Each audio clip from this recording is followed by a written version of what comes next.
అప్పుడు కృష్ణుడు కూడా చెప్పాడు, క్లైబ్యం ఆస్మగమ పార్థ నైతత్వయుపపద్యతే క్షుద్రం హృదయ దౌర్బల్యం త్యక్త్వా ఉత్తిష్ట పరంతప.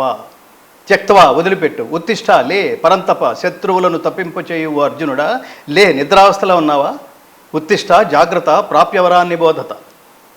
ఉపనిషత్తులు చెప్తున్నాయి.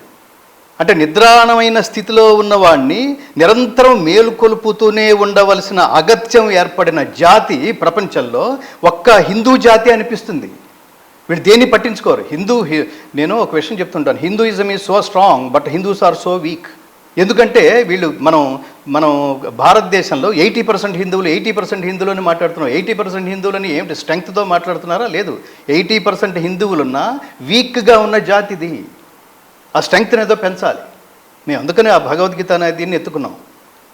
నా దృష్టిలో దేవాలయాలు, యమున గారు, దేవాలయాలు జ్ఞాన కేంద్రాలు, ధర్మ ప్రచార కేంద్రాలు, ధర్మ బోధనా కేంద్రాలు.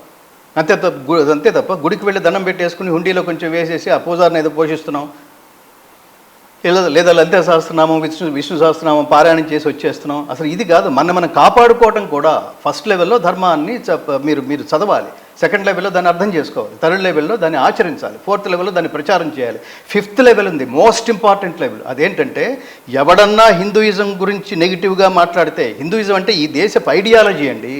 హిందూయిజం అంటే సర్వజన బంధువు అన్నాను చూడండి.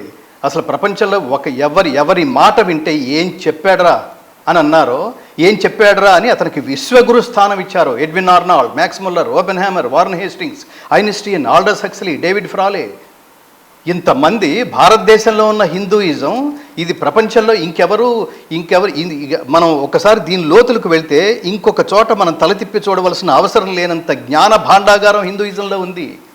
సో మీ కార్యక్రమం మీరు ఎక్కడైతే ప్రారంభించారో, హెచ్ఎంవి టీవీ మిమ్మల్ని ఆసరాగా తీసుకుని ఒక గొప్ప ఉద్యమానికి, మన దేవాలయాల పునరుద్ధరణకి, మన దేవాలయాలు అనేక రూపాల్లో ఇందులో మన వాళ్ళు కూడా, మన ప్రబుద్ధులు కూడా ఉంటారు దీన్ని కబ్జా చేసే వాళ్ళల్లో, అందులో సందేహమే లేదు. కేవలం ముస్లిమ్స్ అంటానికే వీల్లేదు. సో దీనన్నిటినీ ప్రభుత్వం దృష్టి పెట్టాలి. నా రిక్వెస్ట్ ఏంటంటే, నేను ఈ చాలా విలువైన కార్యక్రమం, నేను ఎప్పుడు నమ్ముతాను, దేవాలయాలు ధర్మ ప్రచార కేంద్రాలు, జ్ఞాన కేంద్రాలు. అక్కడ మీరు ఓ చాగంటి వారు, ఒక గరికబాటి వారు, ఇంకో సామవేదం వారు, వీళ్ళు మాట్లాడుతుంటారు.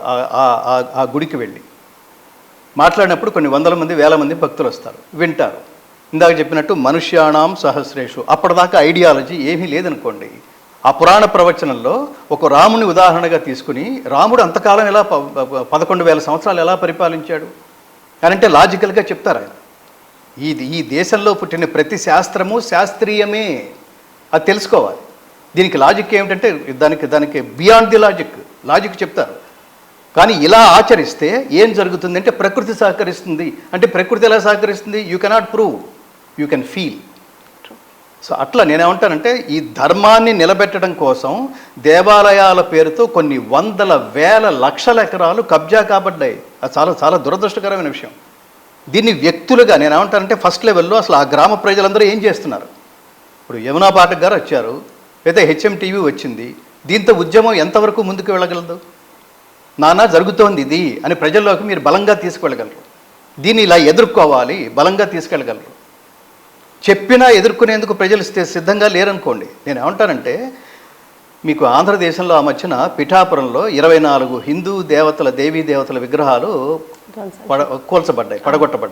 వెంటనే ప్రభుత్వం వాళ్ళు ఎవడైతే కూల్చాడో వాడిని పక్కన పెట్టేసి వాడిని కాపాడే ప్రయత్నంలో, ఇది ఎవడో పిచ్చివాడు, మతి భ్రమించిన వాడో పిచ్చివాడో దీన్ని కూలగొట్టాడని చెప్పింది ప్రభుత్వం కదా. వాడిని కాపాడుతూ ప్రభుత్వం ఏం చేయాలి? దాని మీద ఎంక్వైరీ చేసి అసలు ఇమ్మీడియట్గా ఇదేనా ప్రభుత్వాలు చేయాల్సింది? ఇదేనా ఎండోమెంట్ చేయాల్సింది? మా భగవద్గీత ఫౌండేషన్కి కొన్ని సంవత్సరాల క్రితం ఒక ఎండోమెంట్ మినిస్టర్ని పిలిచాం.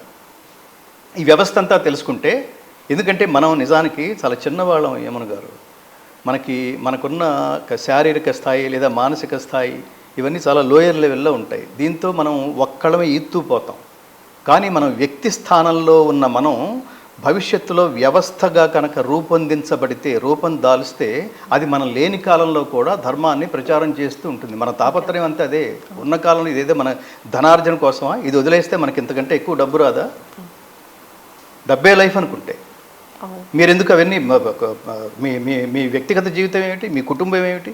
అవన్నీ వదిలేసి రోడ్డు మీదకి రావడం ఏమిటి? ఆ దేవాలయంలో ఆ ఆంజనేయ స్వామిను నేను ఏమంటానంటే, ఎండోమెంట్స్ అసలు ముఖ్యంగా ప్రధాన పాత్ర పోషించవలసింది అక్కడ సరైన నాయకుడు ఉండాలి.